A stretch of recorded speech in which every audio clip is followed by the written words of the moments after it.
going to get started in just about a minute or two, because it's 2:50, right? Okay. I did pass out some little cards in the first session and the second session. These are from a fellow named Sam Parker. It's all about 212 degrees of effort. So before we formally start that, I don't have any affiliation with them. I just buy their stuff because I like it. It's motivational. If you were here in the first session, I was throwing out little toys. They're little bracelets that say 212 degrees of effort. Because if you think of 212 degrees, water boils. And with water boiling, you get steam. With steam, you can power a locomotive to go across the nation. Anything less than that is just hot water. So I try and help offices stay out of hot water, isn't that cool? Little tie-in.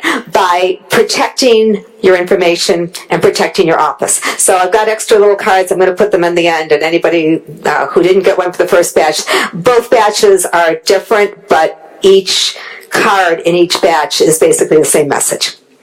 So put those out. We're going to get started. If you did not get a handout, I do have more here. If you want to raise your hand, we'll make sure you get one. I think you've all heard, I'm a former dental assistant who became a hygienist and about 25 years ago moved into practice management. My husband is a holistic dentist and naturopath. Dave is founder, member number 2 of the IAOMT, so we've been doing this for a long time. We've also been doing this in a tiny town called Ortonville between Flint and Pontiac, Michigan. So if you're not sure if this works for you, 3 years ago we built a new practice and we now have 7 laboratories. We're 7 miles down the road in Clarkston, Michigan. So everything that I'm telling you I've learned from experience. And again, I like to keep offices out of hot water. Nothing fries me more than to hear somebody get shafted on a technicality. And we know this is a litigious society, so if you were here in the first half, you learned that there are lots of rules and lots of HIPAA and lots of OSHA that you can get the short end of the stick on. I, on the other hand, want to make you empowered so that you know what to do. Now, I'm a pretty much black and white person. It's rules and regs. Your patients, however, see things a little differently. We're going to continue on. And I'm going to do some of these a little faster now, so you don't go crazy. The doctor is the captain of the ship. But if the captain of the ship does not share the information with the rest of the ship to navigate you all going down the same path, patients don't get the same message all the way across. So what we're doing is we're teaching the dentist to educate your team, to educate your patients the same way every time. And wouldn't this be wonderful if there were 6 people sitting in a row and everybody had dentist on their calendar? That's the first thing that comes to people's mind. It's a clip art. That's all it is. But the information that I want you to take back to your office is we all need to know the same message. We all need to have the same mission statement. We all need to treat the patient the same way, and we all need to know what to say. So, the common questions. We started with these last time, except let's actually answer them. Phone or email, new patient.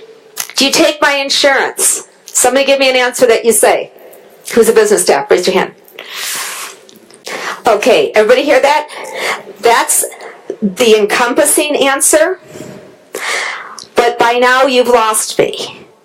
I'm on the phone. Elevator speech. In fact, what we used to call an elevator speech was 2 minutes long because people's attention span was long enough in an elevator for me to say, "Hi, Paul, I'm Sherry. What do you do for a living?" And then over the next 2 minutes, we knew enough about each other to know he sells widgets and I'm buying widgets, so here's our business cards. We can do that. Nobody takes 2 minutes anymore. That's an eternity. Commercials are down to 6 seconds. So, short answer, we work with your insurances. We work with most insurance, provided you don't have to go to someone on a list to use your benefits. That's the fast answer. And then you can go into further. This often comes up at parties. You're at somebody's high school graduation party. "Oh yeah, you work for Dr. So-and-so. Would you take my insurance? I have MetLife." We all know there is not one MetLife or one Delta or one Cigna. There's lots of policies. And I say, as long as you don't need to go to someone on a list to use your benefits, sure. We're out of network with most of them. Use what works for you, but try and keep it a little shorter. Okay? So you can say, we don't accept payment directly, or we say, we bill on your behalf, but you pay us and you get reimbursed. That took it down a few seconds. Okay? How much does it cost for, I need a crown, doctor? See this right there? Like, Do you do those? Come on, that's happened to you, right? All right. What's your answer? Do you need a... Two ways to answer this. One is... Okay, but remember, you're at the high school graduation party. So, do you know you need a crown? Like, did somebody tell you need a crown? Because we do adhesion dentistry, and sometimes you don't need a crown. That starts another conversation. Right. The other part of the answer is, oh yeah, my dentist said like there's nothing left there. The whole tooth fell apart. Okay, give them a range. That's just fine. They're going to find out anyway. If I'm shopping for a refrigerator, you better know I am on several different sites. I'm at Lowe's, and I'm at Best Buy, and I'm at Home Depot, and I'm comparing prices. Patients look at crowns the way we look at refrigerators. What are the features? What's the energy per hour? How much is it going to cost? Bottom line, how much is it going to cost? I might be willing to pay more for that feature, but if we say, I'm just going to throw out some numbers, doesn't matter where you're from, between $1,400 and $1,800, depending. But we also do certain methods and materials that protect you, our staff, and the environment while we're doing it. Oh. So they may have gotten a quote for $900, and people do quote, and if you're in some of the states where they allow big billboards, implants as low as $699, oh, that doesn't include the x-ray, it doesn't include the anesthetic, let alone conscious sedation and follow-up care and the healing cap. What does it encompass? So we always like to say it includes methods and materials that are going to be safer for you, safer for the environment and the rest of our staff. Put that in their head that maybe cheap is not what they really wanted. Does your doctor use gas or nitrous? That's just a real easy yes or no. Shouldn't lead to a long conversation. Why can't you clean my teeth at my appointment? Anybody here do a new patient exam with Prophy? A couple of you still do. I'm going to ask you to rethink that. Here's what happens. You allow X amount of time assuming this is a class 1 patient. I'm going to tell you, I get my teeth cleaned regularly. Regularly to me might be once every 4 years, but I might be a smoker, I might be diabetic, I might have enough tartar to, let's just say, line a highway. Patients don't know. So oftentimes, remember, a doctor does diagnosis. We're going to get into that in depth in a few minutes. Doctor only does diagnosis. Doctor can then say what type of prophy that you need. We're going to get in depth in that one. Doctor use a rubber dam. Again, that's a simple yes or no. Yes? On that, with your appointment at the same time, or clicking at the same time, we do that, and I feel like ours works just fine the way we do it. And I understand what you're saying, but I think that there's ways to do it both ways. I'm a former hygienist. We'll go in depth in a minute. Rubber dam, cleanup device, whatever you use, just answer that one. You should not have mercury protection fee on your website. I've seen 3 in the last couple of months. That should not be on your website. That's something that you discuss in treatment plan, and we'll get into that. Do I have to have x-rays taken? I don't want x-rays taken. We're going to talk about that one too. Okay, I'm going to switch a slide. So, how do you give your information to your patient? If you were here in the first hour, we talked about people remember 5 to 20% of what they hear, and that's it. All the time. You are going to forget most of what we talked about, which is why snapping a photo is a good idea, and why going online afterwards and listening to us is a good idea. Practice management software has amazing abilities, but most offices only use 15 to 20% of their software's abilities. A lot of offices do not update. If you are not using a software that is cloud-based, you have to be doing updates. If you have a cloud-based software, it's going to happen automatically. If you're not cloud-based, make sure you use the latest update. If you're not sure, if you're on Dentrex, call them. If you're EagleSoft, call them. Whoever you're with, call and find out if you're on the latest version. That also contains some of your virus protection. And by the way, anybody who is using Windows XP, you no longer have any virus protection because nothing plays with XP anymore. All right, people forget, especially when they're distracted. So giving information. How long does the average new patient phone call take? Business staff, raise your hand. Where's a business person? How long does it take? It depends on what they want. if they're finding us because we're a holistic dental practice, it can be 7 to 9 minutes. Okay. Even though you're like, we'll talk about this at every patient, like say it. Yeah, about 7 minutes, I'd say. Okay. What do you think? Well, my answer is pretty much like hers, but I try to do at least no more than 5 to 6 minutes. Okay, you guys are good. In our office, it's about 20 minutes. Oh my God. But we also get a lot of patients referred by their healthcare providers. So they come with a litany of questions, and they'll re-ask them. They'll ask a lot of treatment questions, too. So, you know what that leads to? At least 5, up to 20. Do you have sufficient staff? Okay, if you have 3 telephone lines and 2 business staff, somebody is always going to be left out. So you either add another dental person or you change one line to a fax line. You have to have enough business staff to cover your phones. Oh, and by the way, do patients come up to the desk checking out while you're on the phone? Yes. Yeah. Tell your doctor we need as many people as we have phone lines. Yeah. There you go. You have a problem. When do you get to actually even answer the calls that have been left? Okay, that gets back to that everybody gives the same message all the time. When do you quote prices? When treatment plan's presented? What if you're at a graduation party? So I had this billing that I think broke off. How much is that going to cost to fix? But more or less, I don't know if your office is expensive or if I can afford it. I don't have insurance. I'm working 2 jobs. I don't want to waste my time. What'd you say? That you can't afford us? All right, every office is not the right office for everyone. There's a reason why there's a Nordstrom's or the Saks, and there's a reason why there's a Target and a Walmart. They all function well. Know what your market niche is, and talk with your doctor. Do you want me to quote prices? Because your doctors have to know that you have lives outside the dental office. Believe it or not, doctors, your staff have lives outside the dental office. And you come in contact with other people. If he wants you to give prices, it's okay to give prices. If he doesn't want you to give prices until he sees them, you have to know that. In my world, I'd much rather know. And we have people who drive up in old beater cars and they have luxury condo, well, not probably anymore in Florida, but they have toys. So everybody gets the same treatment, not just the one you think can afford. All right? When do you explain the procedures and how do you do that? Would you do that at the party? Say, I got the tooth here?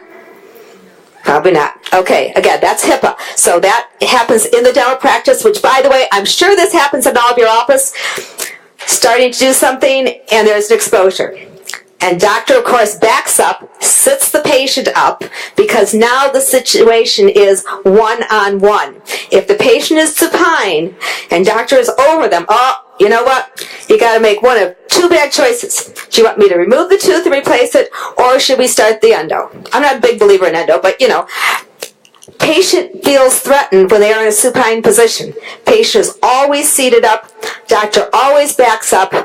Hey, I'm sorry, this sucks, but this is a condition your tooth is in.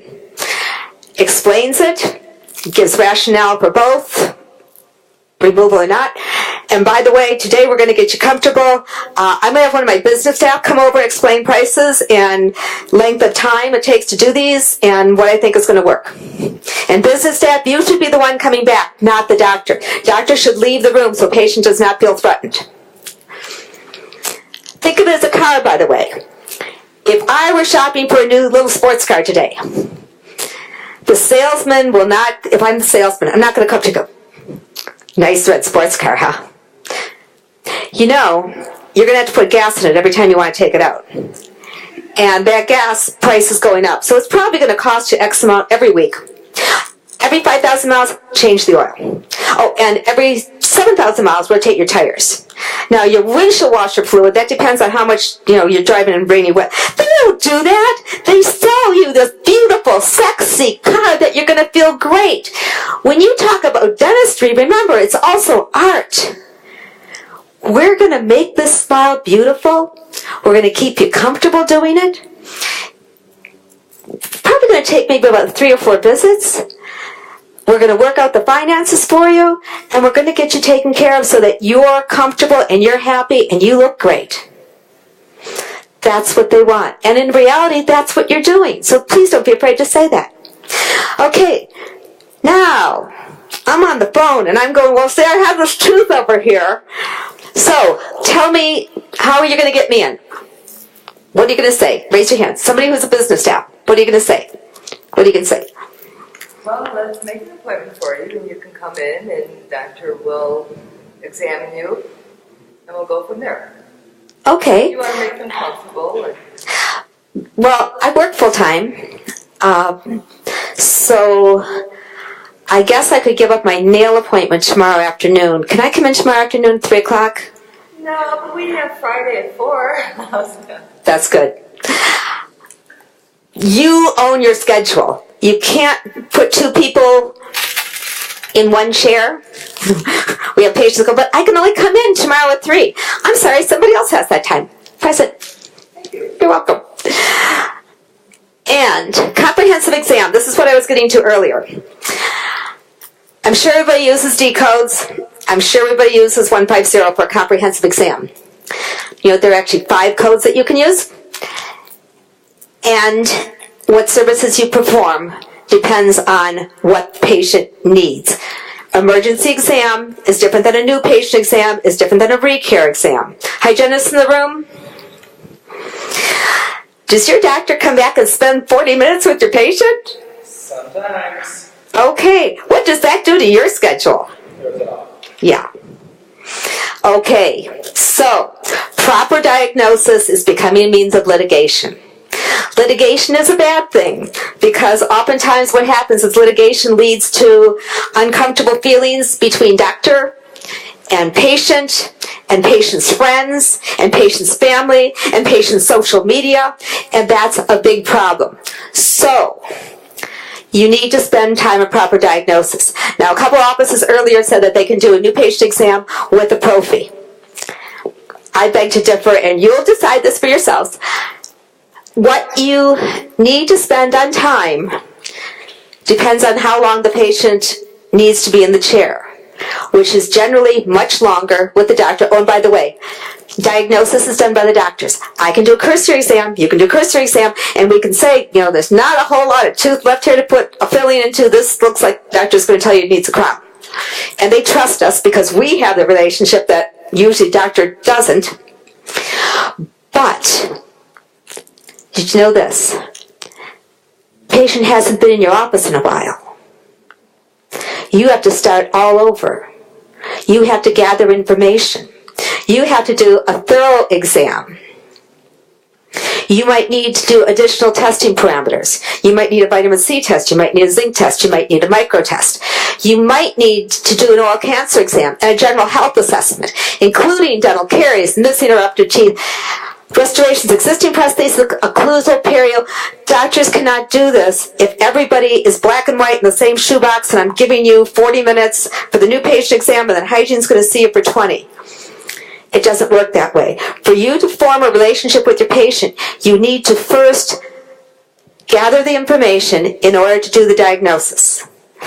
At that time, you're assessing the periodontal condition, and you can say, wow, you have a lot going on here.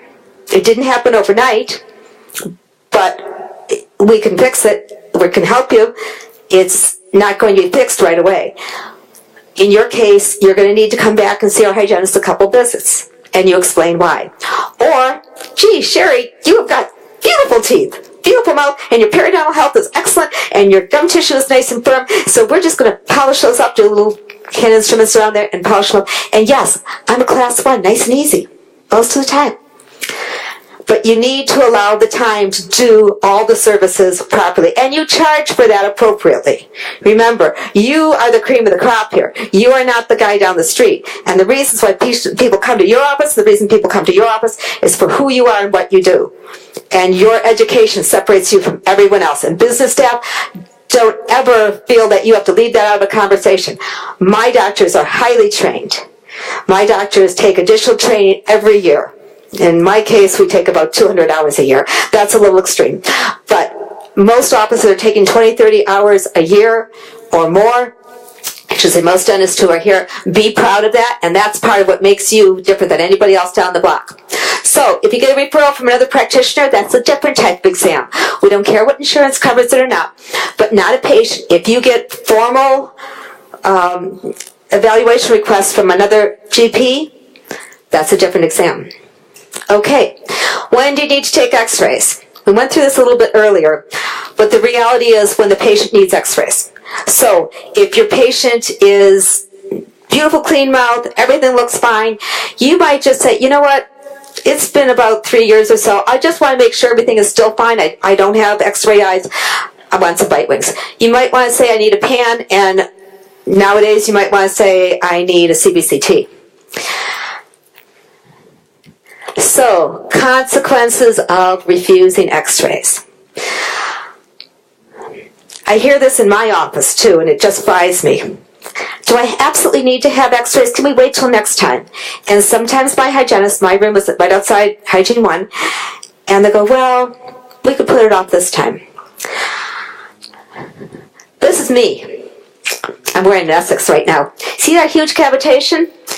That's a picture of a picture. It was actually up right under my zygomatic arch, 13 millimeter roots, so it dumped toxins into my sinuses. Then my sinus wall walled it off. When you turn the skull, you can see it. So that was a good thing. I didn't need a sinus lift, but I also could have lost my eye. These were otherwise virgin teeth. My husband took classes at LBI in 1995, so those are veneers. There was no decay on my cuspid number 11. She was a nice little virgin tooth just sitting out there doing fine. Absolutely asymptomatic. Cone beam. This is what happens. This is what happens with our patients. So anytime you think that it's okay for the patient to dictate care, and you think it's okay for the patient to say, you don't need x-rays, for starters, most of us flew here. We were exposed to radiation. On an average day, we're exposed to radiation. This cone beam, if you can collimate them down, means use less radiation, smaller person, I take less radiation. My husband, my associate, who's 6'2" and looks like a larger sized person, takes more radiation to get the quality of x-ray. And actually it's a lot better quality than that, and it looks a lot suckier than that. But if you don't do the service, if you went to your physician and you said, man, I have this pain, and if I don't let go of my side, I'm okay, but if I do, it's really hurting. Well, I think it's appendicitis. I think we could check that out. But you know, you might not want the test today. Would a physician do that? Oh, heck no. Like, never. They would order the test. Do your patients a service. And even if you just do a cone beam once every 3 to 5 years, what we have learned is panoramics, that's right, they do really underestimate bone loss. So, recommendations on x-rays. This is from the ADA, 2012. So, it's in your handouts, and those of you who didn't get one, don't worry, I have plenty of them, for how often you should take what type of x-ray. And I'm just going to slip the slides because it's in there. So one size does not fit all. Anybody here still using film? All digital? Cool. Because with digital, you get a much greater information, better density. Do remember your doctor is responsible for everything in that field of vision in your x-rays, so no matter what they're looking at, if you work for an endodontist and they're using a little Carestream and they're just doing one tooth, they don't have to worry about TMJ. But if you're a GP and you get cone beam, that blow up of my picture is actually my full skull. You can turn it upside down if you wanted to play. You need to know that you're responsible for everything. If you do not image gently, it's a LARA, as low as reasonably acceptable. Go online, it's imagegently.org. Have your whole staff just take the pledge. It's just a little bit of nice information. Pop it on your website, put it in your social media. By the way, we image gently. We only take x-rays when necessary, and we only use the doses needed. Okay, this comes up. This is tooth number 3. We talked about it earlier. Fractured restoration, tooth slated for a crown. And and you're the business staff or you're the assistant and you pop the x-ray up. Oh, wow, you got the x-ray of the intraoral. Hey doc, number 4 doesn't look too swift. While patient's here, while they're numb, what do you want to do? Everybody in the same ship should be giving the same message. If doctor didn't pay attention to number 4, please say, hey doc, take a look at number 4. Whether you are the assistant, the hygienist, or the business staff looking at, take a look at number 4. And then it's just fine to call the patient back and go, hey Mrs. Patient, doctor was looking at your x-rays after you left, checking your records, and he forgot to mention to you what's going on with this one. While you're in the same place, same time, we'll take care of it. Mercury removal fee. Okay, folks, meat and potatoes. There is a lot of conversation going on around mercury removal fee. Mercury removal fee. 1, it is using products and processes that are in addition to any other service you are performing. 2, you should be charging a fee for that. 3, the fee should be specific to your office. Really don't care what happens in another state. I care what happens to me in Michigan, and I know what my cost of materials are. So, we use disposable nitrous masks. Those run $11 to $14. If you are still reusing your nitrous mask, don't you have vapors on that? You can't put it in a heat sterilizer. What's going to happen to those vapors? They're going to release. And then where are they going to go when you open the sterilizer? And your head is right there. Don't reuse your nitrous masks. Real simple. Whoever your supplier is, you can get disposables, and they're disposed of like any other contaminant. So those go into a red bag. That cost. Time to prep the room. Time to drape the patient. When you are doing the treatment plan, and it doesn't matter if the patient came to you for materials change, for mercury removal, or whether in the course of doing tooth number 3 and 4, on an average patient, you're still going to be removing the material. So we tell our patients, we comply with all the EPA standards.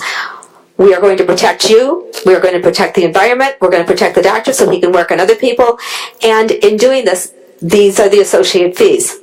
It's a one-time fee for the removal. So maybe this patient has 3 and 4 to do, but maybe she's got a virgin tooth number 29 that has a DO. The day we do that one, there's no protection fee needed. But when you do the service, add up the fees, find out what's reasonable for your office. You can figure out what your office needs to make per hour, what your charges are per hour, and if it takes 10 extra minutes to drape the room and clean the room afterwards, you add 1/6 of your hourly cost, and that's how you come up with your mercury protection fee. Any questions on that? Yes. You do not code it. You make up either a fictitious code number. We have MP and then a fictitious number as a mercury protection fee. So, Do you have that as a description? yes. Okay. And that never gets billed to an insurance company. Okay? Never. And it is never added to the cost of a service. So there's the other school of thought that says, well, my crown fee is $1,800, I'm going to charge another $100 and make it $1,900. Because if you are dealing with insurance, or at some point in time you start to, and they knock it down to $1,600, they don't care about the mercury protection fee. You lost that. And that's something that you're providing to the patient. You're not a participant, you provide with insurance, but decided to just incorporate it in your fee. That would be like saying on your new patient exam you include the pro fee. If We just run into where some of our older patients were like, I don't want to pay that. We treat all of our patients the same, whether they then try to explain. yeah. So Then so long as everybody in your office understands that's the rule for your office, then that is right for you. we just built it right into our fee scale. It's just Okay. I feel like code and it just is. At some point in time, if you take on a new associate and they want to deal with insurance, then you will cross that bridge with those patients. So if you populate them over. Okay? All right. Propy versus polishing. Periodontal versus propy polishing.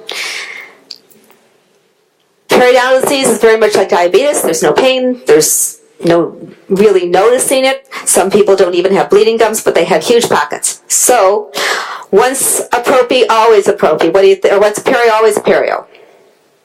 Anybody still in that school of thought? Okay, doctor can diagnose. Dentist is the only one who can say that they are no longer a D4910. Okay, what patients need to know. What's the problem? That's your diagnosis. Told the first group, you can either print this off of my slide, or if you don't have a picture of a tooth, get them off anything online, clip art, and draw with a magic marker where it is. What will happen if it's not fixed? That's the consequences and risk. Tooth will eventually break. That doesn't usually happen on a Tuesday. It usually happens at night or on a weekend. And there's pain involved. What's the solution? That's your treatment plan. Always, always, always put it in writing. If it's not in writing, it didn't happen. Whether you're doing it in practice management software or whether you're doing it on paper, there has to be a consent. There has to be patient knows that this is the consequence. And if you gave them a handout, we gave them a CERAC handout. Patient appeared to understand. Okay, informed consents. Everything needs to be there.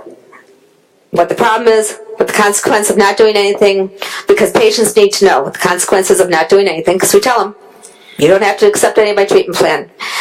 It avoids, you never told me that, and it's usually valid for 1 year. Most treatment plans that you see, and most consents, treatment plans can be shorter term, but consents always have to say what the duration is. Okay, if you are electronic, you can have electronic signatures. If you're paper and scanning in, it has to be signed and dated. If it's not signed, it didn't happen. So, there are a couple up here that actually do not need informed consent. Who can tell me which one or ones?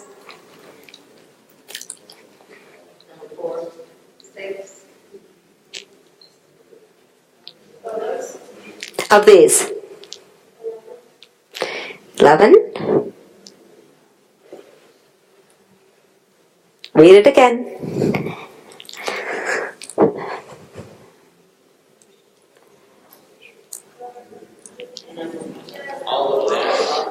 Okay, all of them, honestly, except for photos. If you're using the photo for diagnostic reasons.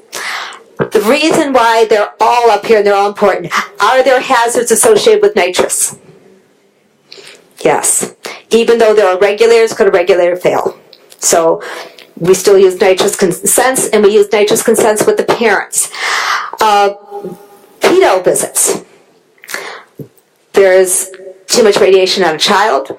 They're much smaller. There is a larger pulpal canal, large pulp horns. You need to draw that in the picture. If you went back to that other picture I had just a minute ago, you could draw a larger pulpal chamber and show those horns coming up right under the enamel and go, Mom, this looks, nasty. I'm hoping that we're going to get to the K before it gets to the middle of the tooth.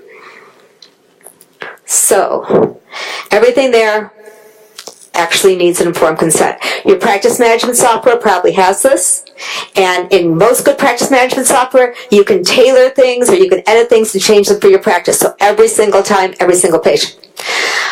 Because the documentation needs to have all this information and the opportunity to ask questions.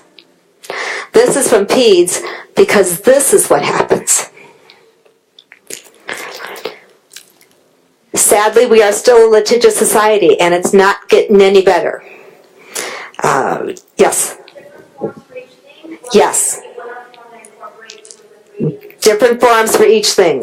So if you're doing a DO-129 and giving the patient nitrous, patient wants nitrous, okay, you're doing DO-129, tooth looks very deep, don't know what's going to happen with this one.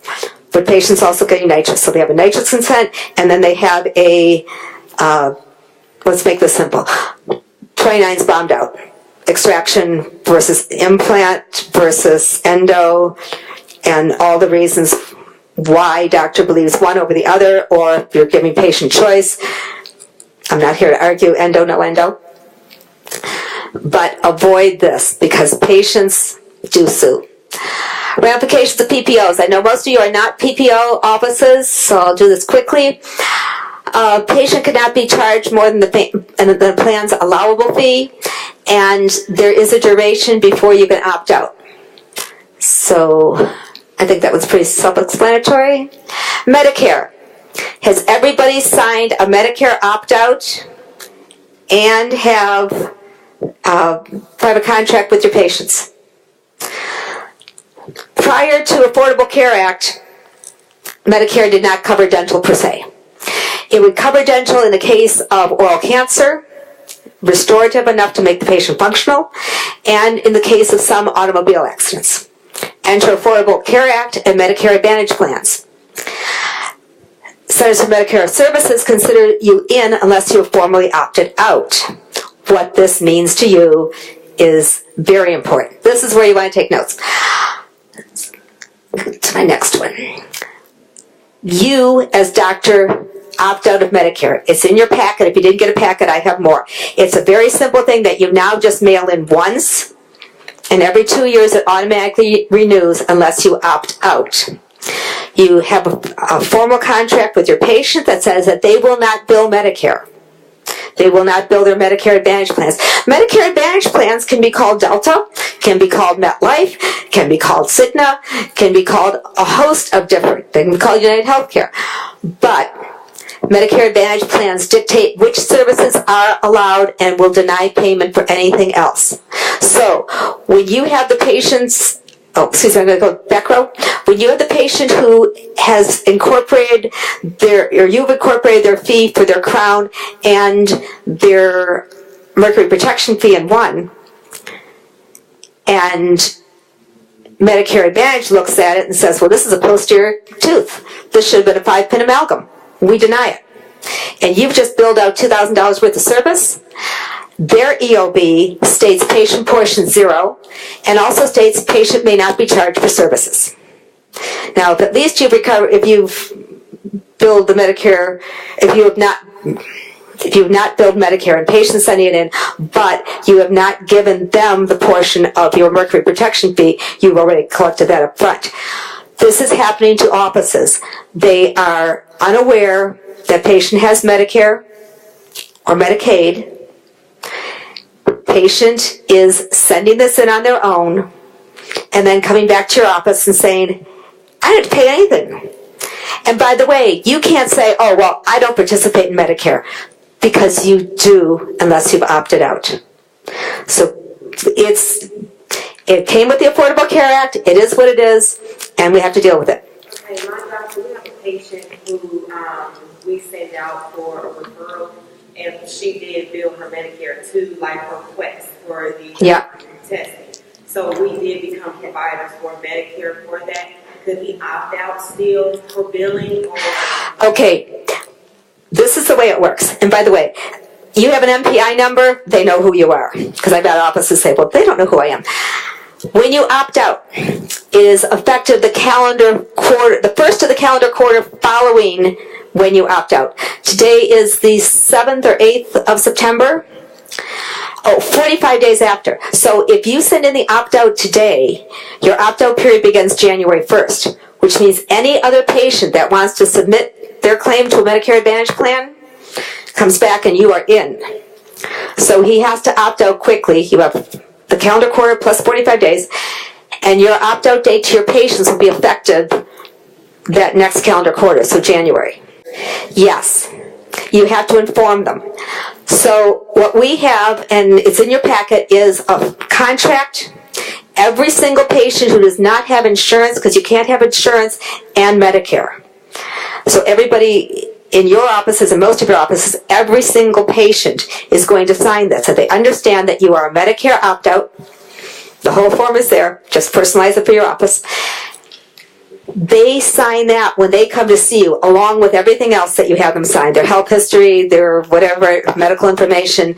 They sign everything, and they read this, and they sign it.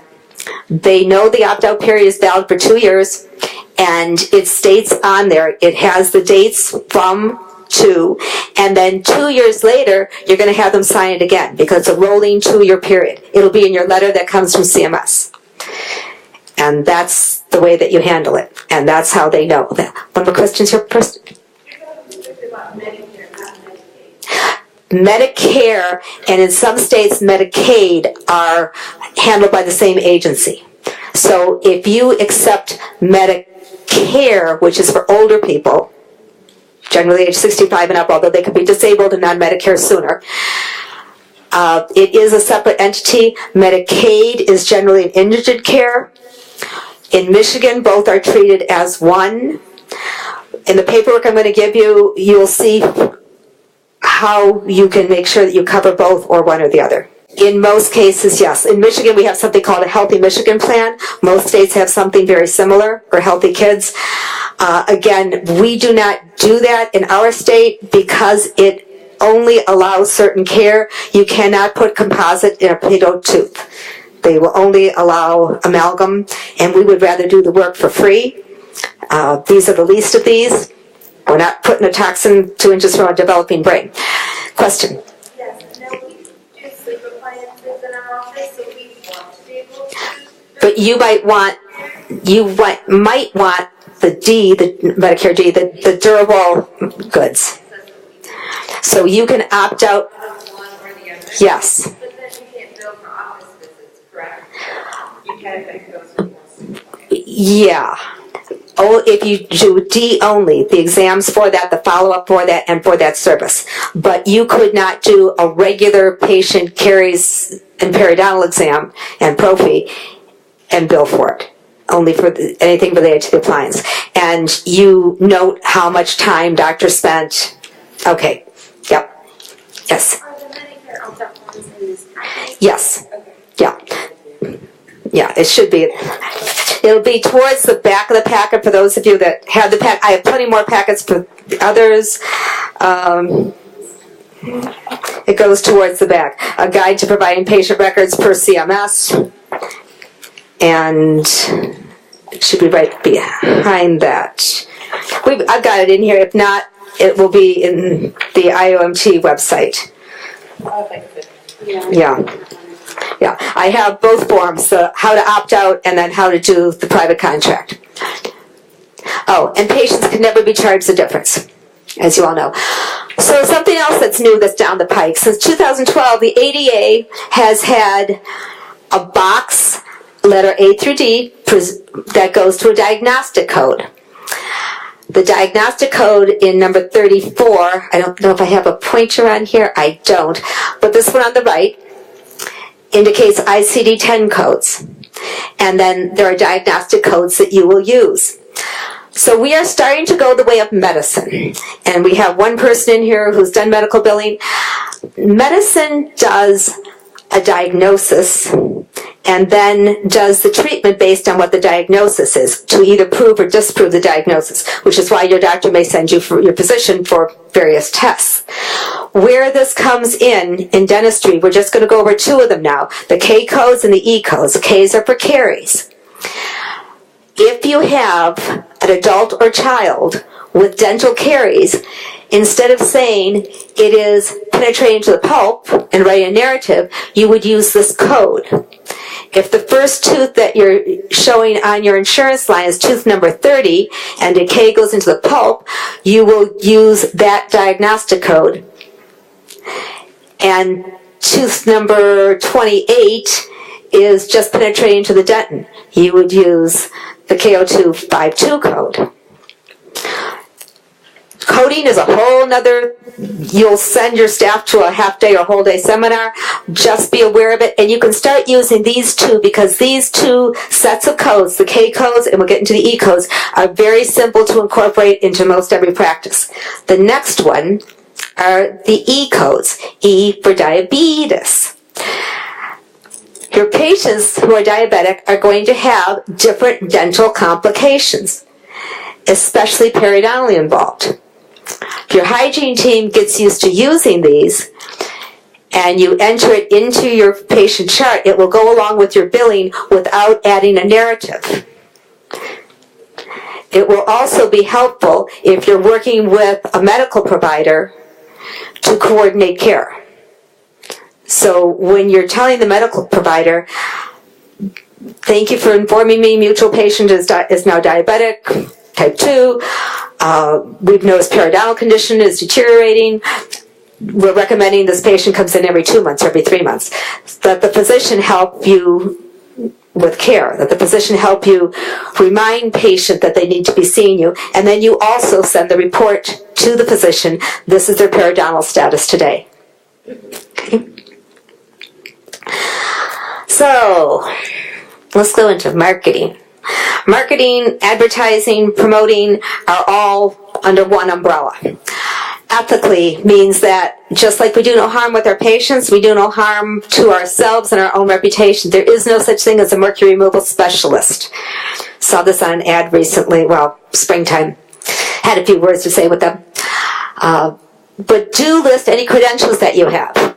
Any additional certifications from recognized sources. If you belong to American Collaboration Society, if you belong to a host of different things. I have lots of initials after my name. Some I use in some settings, some I use in other settings. List recognized credentials. Do not promise or imply that you can cure anything. There was a time when amalgams were first becoming of age, let's say in the 80s. The IAOMT was formed, where patients were coming up to us going, my friend had multiple sclerosis and you cured her. Like, no, we removed a toxin and a body burden and we worked with our healthcare provider. So be careful that you don't cure anything. And quotes from patients are wonderful. Just have permission.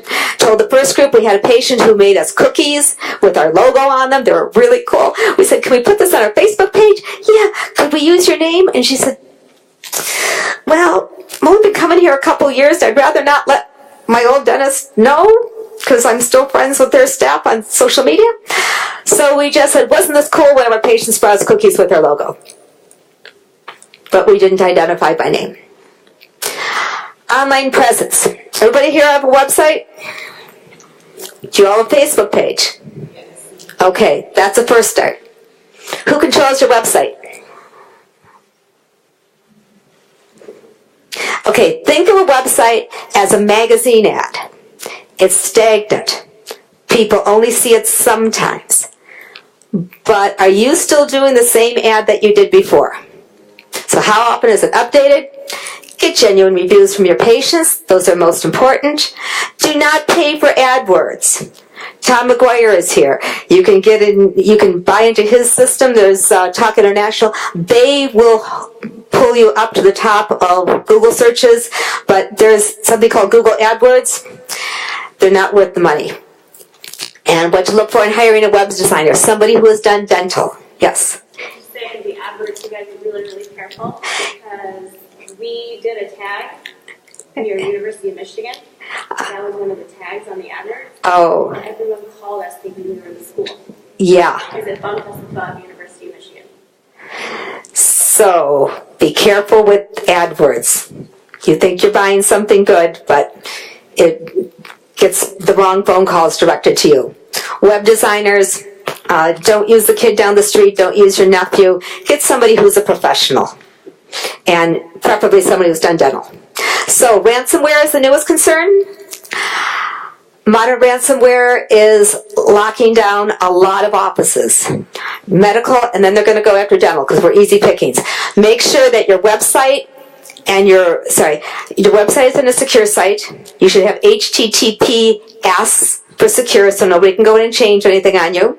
Again, that's why you don't want your nephew doing your webpage. You also want to treat any potential ransomware, if you ever got a call for that, or you can't get into your system seriously. Payment, they ask for money and they ask for bitcoins. Should you pay? The reasons why not to is it doesn't guarantee that they're going to give you the key to get back into your own information. And it's still a breach under HIPAA. So just be aware, if you did get ransom to get your information back or your records back, that means that there's a problem on your website, there's a problem with your software. If you go into your own office and you're using your phone on your software, through your port, your internet, and there's not an S, it's not secure. If there's not a little lock, it's not secure. Which means if you're using the same internet for your patient information, I'm on Dentrix, you could be on EagleSoft or whomever else, as your reception lobby, there's a good chance that somebody else can get through it. Use a good IT company. If you're with Patterson or you're with Shine, they can help you out. If you've done different software, let somebody help you out to make sure it's real. Avoid the risk. Use very strong passwords. I told the first group, there has been a huge difference, rift in the world. Experian has been hacked. Half of the people in the United States, all of their information has been hacked. When you go home, change every single password that you have. Banking, charge cards, Amazon, PayPal, all of those, because this is serious. Make sure you change your passwords on a regular basis. I put post-it notes in my calendar randomly, 4 or 5 of them, and I just go in and change my passwords when that pops up. Business associate, make sure you don't let just anybody come in and work in your office. You sign a business agreement. If you're with Patterson or Shine, they already have that in place, but you have to download it, sign the form, and email it back to them. Use real firewalls. Use professional antivirus software. Malwarebytes is the #1, but the professional version, not the freebie version. That's great for home. Unsecured websites are the ones that do not have the S. They have HTTP. Avoid those. And don't leave your password on a post-it note on your computer. I've been in offices where they do that. The doctor goes, I don't know, they're changing it all the time. You've got a brain, doc. You know, look at all the stuff that you know. You could memorize the password or you could ask someone. And be sure to have backups. Okay. Oops. So, does everybody know how to find out if the email that you got is actually from who it looks like it came from? Hover your mouse over, these are some of mine that were my spam filter. Bank of America. I do not have a Bank of America account, so I knew it was probably spam. It's actually from a Comcast.net. So that's spam. PayPal. I do have a PayPal account, but this is from cellturbine.com. Those are spam. Do not open them. Leave them in your spam filter and delete them. Sometimes opening an email will inadvertently lead you to open up something else, and it leaves you very vulnerable. If your computer is suddenly running slowly, you've probably been hacked, or you have spyware, or you have something in their virus that you don't want. Don't open anything from an untrusted source. Got one from a woman at church that says, oh, I didn't notify you, but I'm traveling out of the country, and oh, baloney, I saw her son the day before. She thought that was very funny when I told her. She said, do I have to let everybody know? No, trust me. The prince of a small nation is not trying to send you $1 million. Auto-lock your computer. If you are away from your computer any length of time, you don't want anybody to have access to it. So usually 5 to 10 minutes is sufficient to auto-lock. Love what you do. Dentistry is amazing. I'll answer any questions because we are right at the break time, and I thank you very much. I have more copies of the handouts.